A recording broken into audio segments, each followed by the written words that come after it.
Hi everybody, Michael here from Arndt's Business Club, and very welcome to live webinar with Eric Edmeades. This is a great speaker that I'd love to welcome to this webinar. And I watched him so many times now, and it's always a big, big pleasure. And I would like him to introduce himself. So very welcome, Eric. Michael, thanks very much. I also want to say I really love the opportunity to work with you. That I still remember when I came maybe over a year ago, and just for 5 minutes said a few words at one of your networking events, and since then we've had so many adventures together. So I'm really glad we're having one right now. For your members who do not know me, who haven't met me, my name is Eric, and I am an entrepreneur, a serial entrepreneur. I've owned a number of different businesses in a variety of different countries. I've owned a mobile computing company and a data capture company and a Hollywood special effects company where we got to work on movies like Pirates of the Caribbean and Avatar and Iron Man, and a simulation company. And these days, I really spend most of my time connecting with self-employed, entrepreneurs, business owners who want to become business owners, and really share distinctions with them that I've learned by making lots and lots of mistakes in my business life. And so I really enjoy doing webinars like this and interviews like this. It's a lot of fun for me. So I'm hoping that we can create some good value for you here right now. Great, thanks a lot. I would really love to hear what you think is the most important skill as an entrepreneur to create. What is if you start with what is your best skill that is the most failures for you? With you on the call, I have to have only one answer. Networking is the most important skill. Of course. but I'm kidding a little bit. The truth is, I think it really is. I actually think it's one of the most fundamental and most powerful skills that an entrepreneur needs to have. And it feeds into something that I think is really important, and that is that very often entrepreneurs have a good idea of what it is that they want to achieve, but they don't know how to achieve it. And so sometimes what happens is that they get so caught up in not knowing how to achieve something that they then come up with see people changing focus all the time, and so one of the most powerful things that an entrepreneur can learn how to do is to network effectively, because the answer as to how to do something, how to raise money, how to get an invention to the market, how to hire the best people, all of those hows are often best answered by asking the question who to begin with. And so when an entrepreneur develops some good networking skills or attracts somebody who's got some good networking skills, it gives them a depth of resources that can really make the difference between a struggling entrepreneur and a thriving enterprise. If you should choose one thing that you lack the most, what would you like to create to be better at? If you could choose some skill that you're, wow, if I could be you. I know you are already, but like that. No, it's a great question, Michael. And again, funny thing is, I would say networking. And I know this is a little silly, but you see, one of the things I recognized about myself was that I may appear, I mean, certainly you've seen me on stage or out at events, and maybe I appear a little bit extroverted. But the truth is, I'm really not. I'm a pretty quiet, introverted guy when I'm just in my personal life. And so as a consequence, when I go to a conference or an event, I'm not that person who just walks up and says, "Hi, I'm Eric, let's meet." It's just not really in my nature. I don't really do that. And I think, frankly, I could be better at that. I think that that's a skill that I could develop and get stronger with. I think you remember Janet Atwood from the Elevate 2014 conference. She's a very dear friend of mine, and wow, is she good at that. I mean, honestly, she just will walk up and talk to anybody, network. And as a consequence, she knows so many people. And so when you meet her, she's always got somebody cool to introduce you to. So I think if there was one skill that I really probably should work on and focus on developing a little bit better, it's probably getting better at networking. The funny thing is that sometimes what happens is that when we have one really strong skill, it makes one of our weaknesses weaker. And for me, I really love getting on stage and speaking and teaching and training and doing, interactive Q&A with audiences, and I'm good at it and I like it and it's fun. And there could be 50 people in the audience, or there could be 5,000 people in the audience, and it's a blast for me. The consequence, though, is that because I do that, when I go to an event, I don't have to have good networking skills. Because if I go to talk, everybody wants to come talk to me. And so that's probably why I haven't built that skill as much as I should. My big thing is when I talk to entrepreneurs that, because my big passion is what sales can do for people when you're good at it. And I went to a company today and I spoke to them, a large company, they work all over the world, and they don't put $1 dollar on training. And they're pretty successful. And because they had a big budget they asked me to come in there and do some sales competitions, and they would spend the money on that to raise their sales. So I asked them how much money they put on training instead, and there were none. And that's absolutely insane. It's been proven time and time again that one of the very, very most solid investments that a company can ever make is in training. That some of the very best return on investment that a company can ever attain is by training. So it's crazy that they have that going on. But do you think that it's a big difference when you compare to the States? When you go around the world, which country do you think is the country that where you have been, where you have met the most well-trained people when it compares to selling and marketing, and who puts the most money? I don't like saying it, but yes, America, Canada, they really are at the cutting edge of that kind of thinking. I may sound a little bit American. I'm not. I'm actually Canadian, and frankly, I've spent much more of my adult life living in Europe than I have in Canada. But of course, I've spent a lot of time in Canada, America, and there's very little question that the corporate culture in North America, frankly, if you didn't have training as a budget item on there, people would look at you like you were crazy. It's in the culture of the country to have that sort of thing. I remember when I first got involved in doing any kind of keynote speaking, and I was talking to an agent about what I should charge, and since I had my own businesses, I wasn't really speaking for the money. So it's like, oh, I don't really care. What's a cheap price that makes it easy for people to hire you? And she says that's not how they work it here. She says if you're not charging at least $5,000 or $10,000 for a talk, they won't hire you because they have a budget they have to spend. And if they don't spend that budget, if they hire a speaker that's cheaper and then the speaker's bad and doesn't train very well or something like that, then somebody's going to go, well, why did you try and save money? Whereas if they spent the full budget, they could say, well, I don't know what happened. I paid for the right guy, look, and it's not their fault anymore. So yeah, definitely in North America is an inclination. There's a tendency in companies to be willing to spend money on training because they understand. Like honestly, Michael, it's so silly. Like if you walk in to most companies that are dealing with sales training, how do they do it? They have their senior salespeople train their junior salespeople, and then those junior salespeople train the next junior salespeople, and then the training is getting worse and worse and worse with every generation. Yeah, exactly. I heard a good expression for that. That's in America. The BLB, blind leading blind. Yeah. We call it trickle-down training, and it trickles down because by the time you're at the end, it's only a trickle. There's nothing left. It's just too bad because it's so easy. Because the company I met today, it was when they realized what they were doing, and this was the head of the marketing because they were doing the sales competition. And they had like 7 different sales directors around the world. Nobody spent any money on sales training.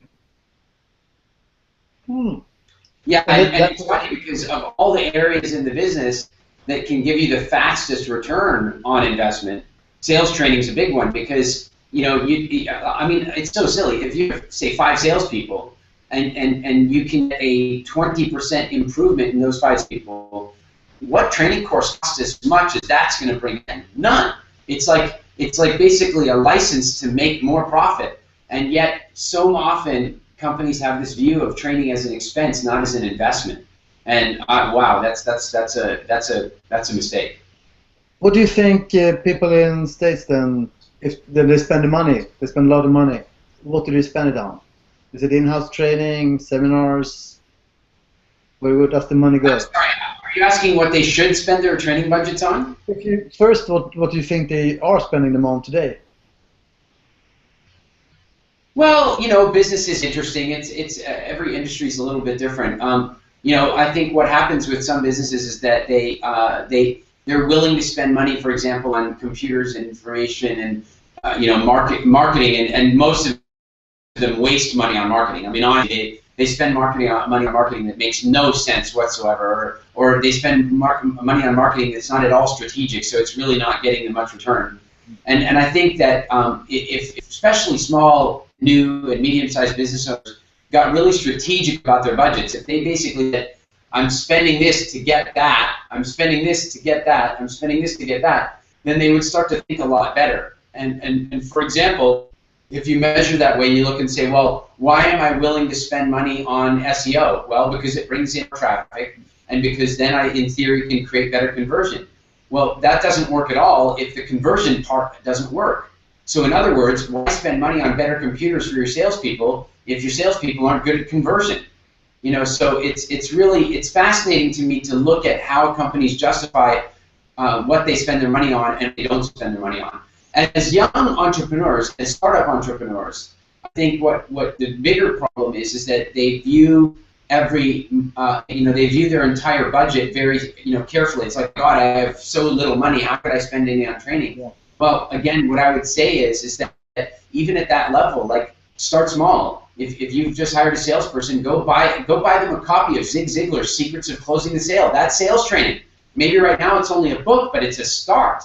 And I can tell you that exact situation happened to me, where one of my bosses gave me that book when I was 17 years old, and pretty much from that day forward, I was a top salesperson in every company that I worked with, and I'd say that book was one of the big reasons. Sales training. Yeah. So what do you think people lack the most then when you're in sales? I think that I think what it has to do with is being too focused on the sale. I don't even really like to think of people as salespeople. I like to think of them as customer relations people or customer services people that are also handling orders. And what I mean is that, well, look, let's think of sales, which is a little bit like networking, which is a little bit like dating. Okay? So now we're going to talk about dating. A guy goes to a bar and he wants to close the sale. He's at a nightclub and he wants to close the sale. I think you know what we're talking about. Yeah. Now, if he walks up to the woman that he wants to close the sale with and immediately tries to close the sale, there's a chance he's going to get slapped. Right? There's a chance. But if he does it enough times, there's a chance eventually it'll work. Right? I mean, if he just simply goes for the sale every time, then there's a chance that it'll work one time, and then he'll go, oh, look, this works, because he forgets the 99 times it didn't work, right? But what would work a lot better is to go into an environment like that with a view of establishing rapport, of entertaining somebody, of learning about them, of understanding their needs and their desires as a person, and on and on and on. And the more of that you would do, the more likely it is that it becomes very easy for you to sell something to them or for you to close the sale. Now, I'm often kidding around about dating because everything that I just said is totally true of networking and totally true of selling. I mean, we did an exercise in Stockholm, actually in Stockholm, just recently. I was in Stockholm, I was doing a talk, and I gave everybody an exercise. And the exercise was that during the break, they had to go meet 3 people they didn't know. Now, some people immediately are like, oh, that's uncomfortable, that's uncomfortable. I agree, but I changed the game. And I said, I want you to go meet 3 people that you don't know, and I want you to walk up and ask them, what can you help them with? What do they need help with? And I want you to start your networking that way. Well, at the end of the 15-minute break, I talked to people, and I said, how did it feel? And they said, you know what? It was way easier to network when I was asking them how I could help them instead of me thinking how I can sell my product. And here was the really amazing part, which of course is no surprise to you. You know all about this, but this is the part that was amazing, is some people got new customers. And they wouldn't have got new customers if they were trying to get new customers. Happens all the time. Yeah. So I know Eric, that you've been working on one of my idols when it comes to sales, and that's Chet Holmes. And I would just Yeah. love to hear what was the best things that you learned. Well, Michael, since It's not you're a big relevant fan, anymore. I probably should share with you a kind of funny thing, and that was that, so Chet, who of course wrote The Ultimate Sales Machine, which I know was a very big book for you. He wrote that book, and he was out speaking and doing cool stuff, and then I actually met him at a Christmas party at Alex Mendocian's house many years ago. And I met him, and the minute we started talking about stuff, he says, "Oh, I guess you've read my book." Now, what he didn't realize, my accent to you probably sounds American, right? Like it's not. But so he thought that I was American too. So he's like, "Oh, you've read my book," and I'm like, "No, I really haven't." And he goes, "Yeah." And I said, "No, I really haven't." And I said, "Why do you think I haven't?" He goes, "Well, the way you're talking to me about marketing, the way you're talking to me about your company and the way you sell your products, you clearly have read my book." And I said, "No, I really never have." I said, "Chet, I'm embarrassed to tell you this. I have never heard you before. Before this Christmas party, I'd never heard your name, didn't know you. I'm not from America, so somehow we didn't cross paths." And he's like, "God, that's amazing because we think so much the same way." And he assumed I was one of his students. So then we became quite good friends, and I ended up doing some work in some of his companies, consulting and that sort of stuff, and it was really cool. And then at one point I was out for dinner with him and his wife, and we were just talking about stuff, and again he's like, "God, are you sure you've not been to one of our?" And I said, "Check, we've had this conversation." "No." And he goes, "But we must have crossed paths at somewhere." He says, "Tell me about some of the places you've worked." So we started talking about work history, and then I said, "Oh, I work for this company," and he went, "Ah." So did he. And Wow. what happened is that he was working for Charlie Munger, Warren Buffett's business partner, and they owned obviously many companies, and one of the companies that they were responsible for managing, I was working for as a salesperson when I was 17 years old.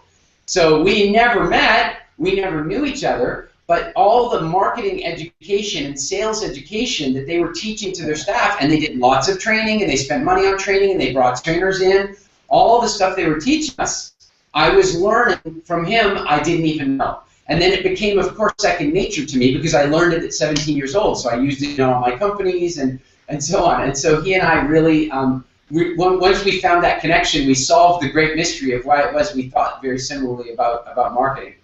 So it was a real, he was a very good friend of mine. It was a real honor to have him as a friend, and obviously ashamed to lose him because, as you know, he passed away a couple of years ago. Was it really as tough as he wrote in the book?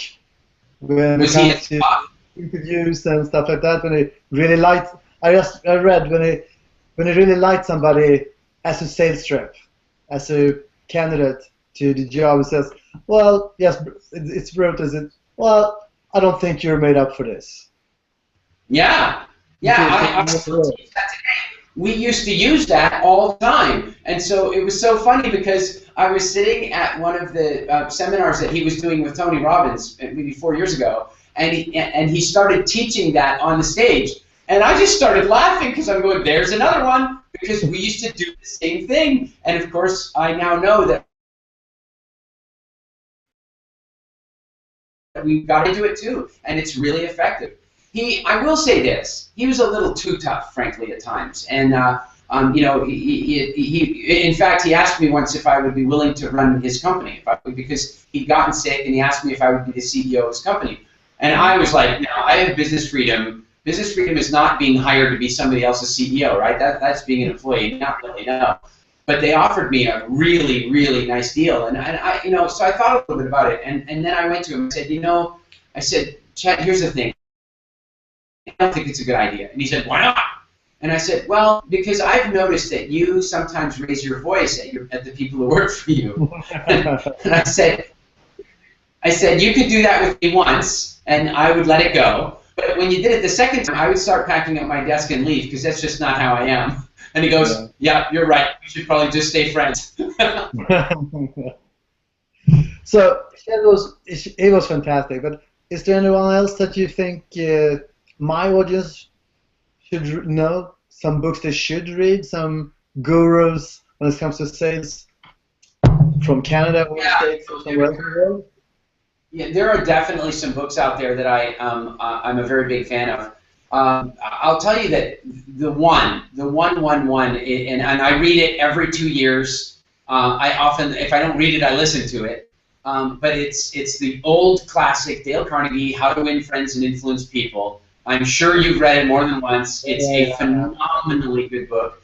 And every time I read it, you know what? My mom, when I turned 20 years old, my mother said to me, she said, "You are very bright 20-year-old. You're very, very smart for a 20-year-old."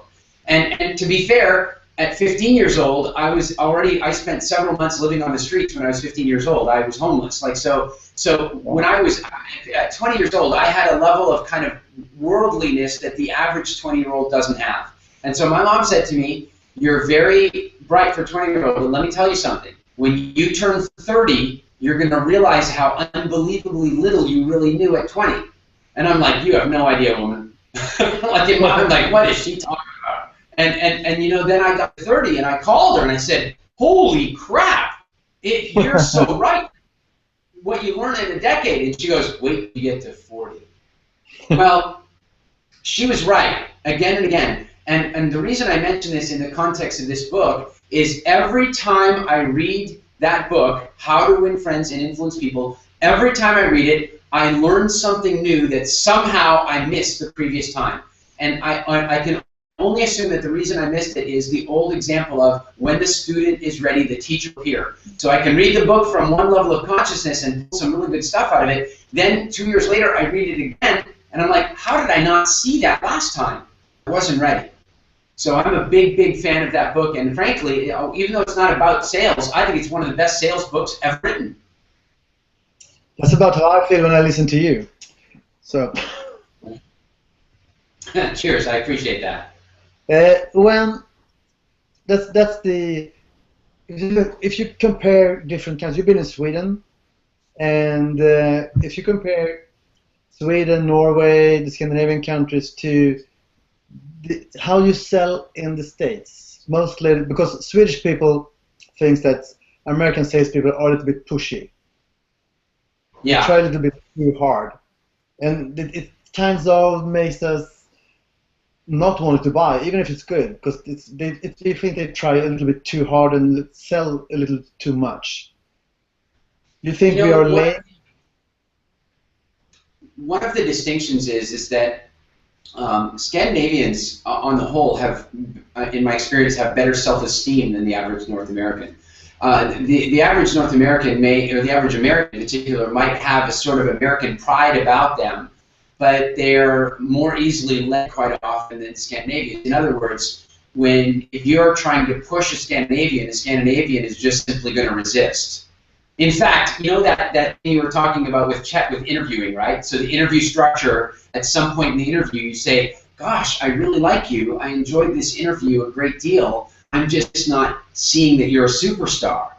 Well, the problem is if you do that in Scandinavia, every now and again, a phenomenally good superstar will just get up and leave the room.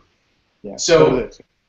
Because Scandinavians are like, "Fine, I don't care what you think of me," and out they go. So in Scandinavia, when you use that method, you have to make one small change, and the change goes like this. "You know, I've really enjoyed our interview. I like you. We get along nicely. I'm just not hearing superstar from you. How do you feel about that?" And when you simply ask, "How do you feel about that?" you now give anybody permission to argue with you about the fact they're a superstar. You give them the chance to sell you. And my experience is that you have to do that in Scandinavia, or else you'll just make people mad, and that system won't work. So I think the same kind of thing applies in a sales environment. Here's one example. When I go do a talk, people come along and you know, they see the talk, and of course we always say, "Hey, you know what? We have a program. We'd like you to sign up for this program. Here's the opportunity. Here's the information. Here's how many spaces we have left," and so on. And of course, we usually have a retail price that people are buying from the internet. But then to create some incentive for people who have been at the talk to make a quicker decision, we give a discount. What's really fascinating is that in America, if people don't take advantage of that discount, they probably will never come to the program.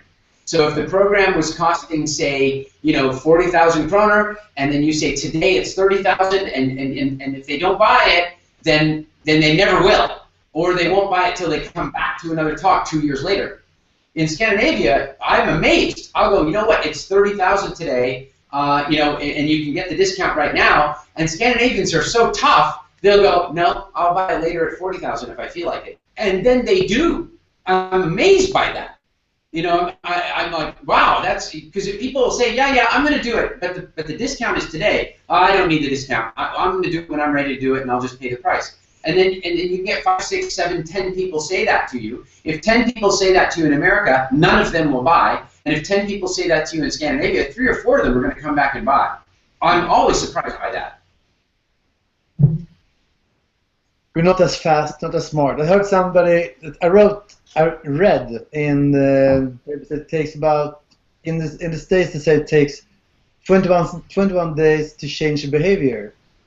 And I also heard it takes about 5 to 6 weeks in the European countries. So maybe we're a bit slower. So when are we coming back to Sweden then? Right. Well, I'm actually I'm at home right now here in the Dominican Republic, and then tomorrow I'm flying to London, and I'm spending a little bit of time in London before I go to Oslo. We're teaching one of our business freedom experiences in Oslo this weekend coming, and then the very next weekend after that, I am teaching a business freedom experience in Stockholm. And I'm really excited because it's like a reunion. I'm coming back. And I've done the program in Stockholm before, and it's gone very, very well. So I'm really looking forward to coming back to do that.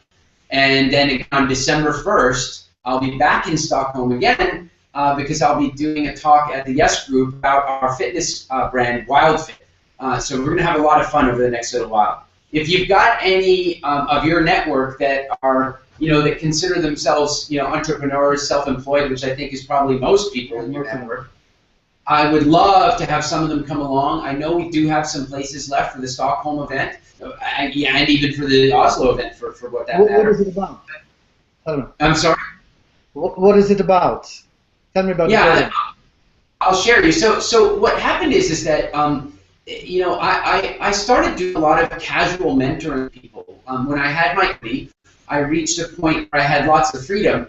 And I thought to myself, I want to do some mentoring. So I signed up for the Prince's Trust in the United Kingdom and became a mentor for young entrepreneurs. So they would get like a loan, they would get like a little grant or a loan to start their company, and then the Prince's Trust would assign them to somebody like me to mentor them. And I loved doing it. It was really rewarding. I really enjoyed doing it. And so a couple of years ago, I got invited as a guest speaker to speak about business and marketing at Tony Robbins' Business Mastery programs. And it just reminded me how much I just absolutely love sharing the experience I've made by making lots and lots of mistakes in business and being able to help people avoid those mistakes and take shortcuts and really get to a place where their business really works well for them.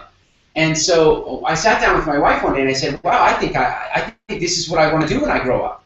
And so she says, well, you have businesses. And I go, you know what? I have business freedom. I don't need to be there. We'll sell them. We'll divest from them. And I'm going to focus on, being a business mentor and teaching people these distinctions. And so I sat down and I thought to myself, if I could go back and coach me when I was, say, 26 years old, what I would need to know to create business freedom in 2 years instead of 6 years. What would I need to know about marketing and management of a business and leadership? And I really brainstormed it out, and I filled pages and pages, and and then I put it in a logical order, and I realized there were 13 core areas that I would want to coach me on to really make the difference. And these areas include, obviously, marketing, like how to bring in significantly more revenue. Because frankly, it's easier than people ever know. You know from working with, from reading Chet's book. There are some very powerful, simple things you can do so that sales never has to be a mystery in the company again. And what's great for entrepreneurs is when you remove that pressure so they're not always having to chase business, now they can focus on growing their business effectively and living a good life. Obviously, that's only one area. We deal with leadership, communication skills, how to hire the very best people and to keep them for life or for as long as you can. it's a very detailed, interactive, and involved program. And so what your people can expect from a program like this, first of all, is to have quite a lot of fun, because it's high energy and a lot of fun. They can expect to meet some phenomenal peers, some more entrepreneurs that are on the path that are going to end up being lifelong friends of theirs. These events just do that. They can also expect to play a really phenomenal networking game that they will probably be a little bit better at than other people because they're with you. Of course, the networking game we play is called Consortium, and it's very much modeled on the principles that you teach in networking. That is that we put people on teams, and they then market each other in the weekend. Really market each other, not fake business transactions. Like, they really sell each other services. So, for example, when we did this event in Stockholm the last time, the winning team did about $35,000 or $40,000 worth of sales, whatever, 120,000 kroner worth of sales, to other people at the seminar, to people in the hotel, to people on the internet, using the game as a construct for really powerful marketing. So the weekend is really about giving people solid, tangible results, and of course we keep them quite small. Right now, when we do these events in Scandinavia, we really have kept them at a very manageable size, because I give a lot of one-on-one direct coaching with people during the program. And the other thing is, this is not just for you. Sorry, go ahead. What is the number one thing that you will bring back from the weekend? If you would say one. I have to say it's number two things. There are two things. One thing is really truly unlock the mystery of massively increasing your sales. In other words, bringing a lot more prospects in and being able to convert them significantly better. So that's the one thing. And then the other thing is how to grow a business and have more free time the bigger it gets. You see, most people, they work their butts off trying to grow a business, and they don't have any freedom at all. And then one day, if the business does start to grow, they find themselves working harder and harder. And so absolutely what we're talking about is how to have significantly more revenue, and then how to have more freedom and more expression of time and more ability to live, because your business is not taking over your life. Great. Yeah, it's really fun for me to teach. It's one of my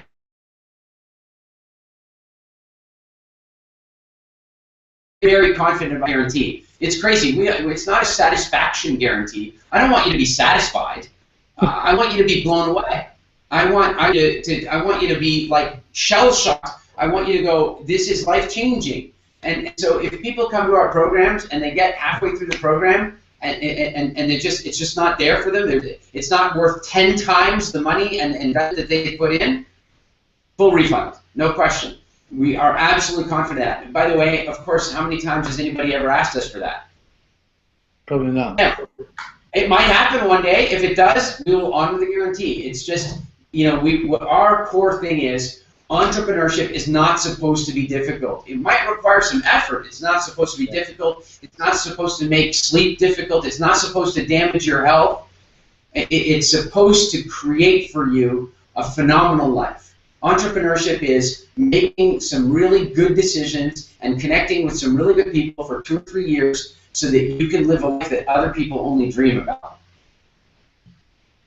Yeah, I've seen you many times now, Eric, and I know it's true. I mean, it really is. And one of the things that I liked the most when I heard you the first time, and then I didn't know you, was the thing about planning for your exit. And I really didn't want to have an exit because I love my company and I will run it forever. So first when I heard it, I said, I don't want an exit. I sold a couple of companies before. This one I'm going to have till I die. But I really love to hear what you told me afterwards about what you meant. And could you take that one again? With the thing that you plan for your exit, but you don't leave. Yeah, you're asking me to give away some of my favorite special sauce, and I'm happy to do it. So, I'm a big believer that that entrepreneurs should have they should really have a plan. They should have an outcome for where they want to go. And I don't think you have to have an exit strategy from your business at all. These days, it's hard to even know what the actual strategy would be. The pace of business is changing, and selling a company, joint venturing, partnering, whatever. There's a million ways to exit a business. What I do think, though, is that every entrepreneur should have a series of smaller exits from all the roles that are inside their business so that they develop business. And very often, Michael, I get people say exactly what you said. Well, wait a minute, I love what I do. Why would I ever want to exit? And my answer is that if your business is entirely built about you, then your business is at risk. Then your business is at risk because it means if there was ever an emergency, if something happened to you, if you had to take a few weeks to deal with a family issue, if you had to just disappear for a while for what reason it was, then what would happen to business? And of course, bad things if your business is dependent upon you.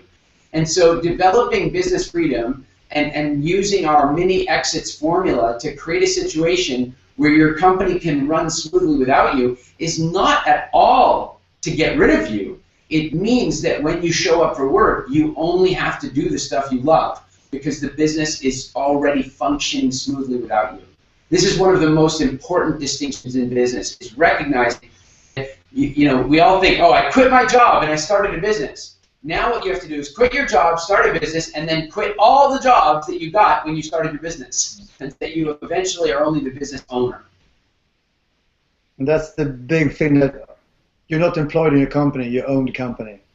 Yeah. That's what I love. And you can choose. That was the main thing I took with me the first time I heard you. And I'm glad you did. It's been there ever since. When are we coming back next time? It's November the 27th, I heard? November. I don't have the exact dates here in front of me, but it's the last weekend in November. I'm in Stockholm. And it's like a 3-day event?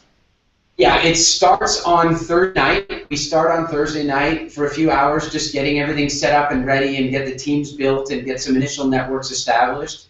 And then it's all day Friday, all day Saturday, all day Sunday. There are nice long breaks at lunchtime because it is an intensive program, so the hours can be quite long. A nice long break at the lunchtime to get some good networking in and to play the networking game that we've created and so on. One of the key things, by the way, that we do for people is you're probably familiar. You've probably heard me speak about inception marketing in the past. And so one of the key things that we do during the weekend is we help every single one of the clients develop a very solid, their first inceptive campaign so that they can go home and immediately start using inception marketing in their business to immediately improve their revenue. And Michael, I'm not sure if you were there, but I was in Stockholm, I want to say, I was in Stockholm, I want to say about 6 months ago, and I was talking about business freedom and inception marketing, and then I was taking questions. And there was a guy in the back right-hand side, or left-hand side if you're facing the other side, over there, and he was raising his hand at the back, and I was almost out of time for questions, but he was waving his hand so fanatically, I was like, well, I go, yeah, okay, and they ran a microphone over to him, and he said, guys, I want to tell you right now, you've got to learn about inception marketing. I'm like, who is this guy? I couldn't see him with the lights and everything. I couldn't see him properly. Who is this guy? And maybe he's one of our friends or something. And then when the lights changed, I see him, and I didn't know him. And he says, I was at one of Eric's business freedom experiences over a year ago. No, sorry, it was 6 months earlier. That's right. And he said that we were doing about 1.2 million back then, and now we're doing 8 million. And It was like, and this guy just said this to the whole room. And then the same thing, I think you did see this at Elevate. I was telling a story at Elevate where I went to speak about inception marketing in Helsinki, and I just did a short work, 2 hours. And then these guys, I came back to Helsinki about 6 months later, and this guy walks up, and I'm telling the whole audience at Elevate, and I said, this guy walks right up to me, and he goes, thank you so much for coming back. He says, since I learned about inception marketing from you 6 months ago, I've added 150,000 euros profit to my business. And then all of a sudden, the guy was in the 4th row, and he stood up, and he goes, it was me! Yeah, I saw that. That's great. So this is a big, big piece of value, and that's why I can offer the guarantee we can. Because once you have that campaign, even if nothing else worked for you, you will have much, much better sales response after you have your incentive campaign.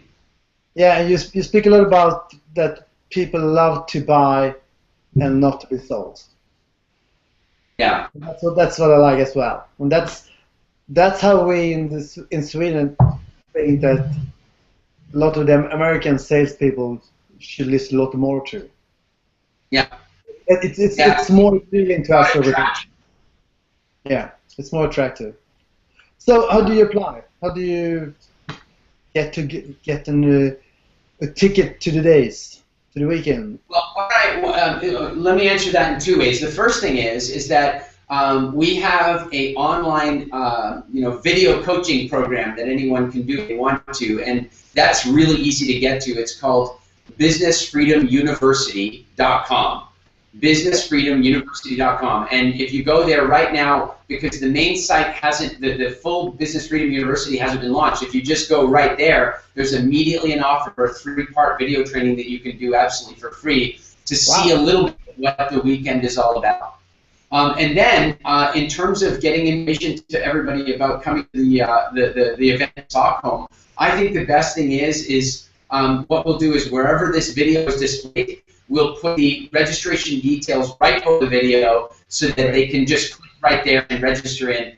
And I spoke with Daniel Madison this morning, and I think that we've got a promotion code that lets anybody from your network save about 6,000 kroner on the price of the tickets, over 5,900 kroner or something like that on the price of the tickets. So we'll give you a special promo code that you can share with your network so they can save that money. Okay, I will say to it that it will be run under the video then, so that everybody will get it. Great. I know how great you are, so I will promote it. I promise you that.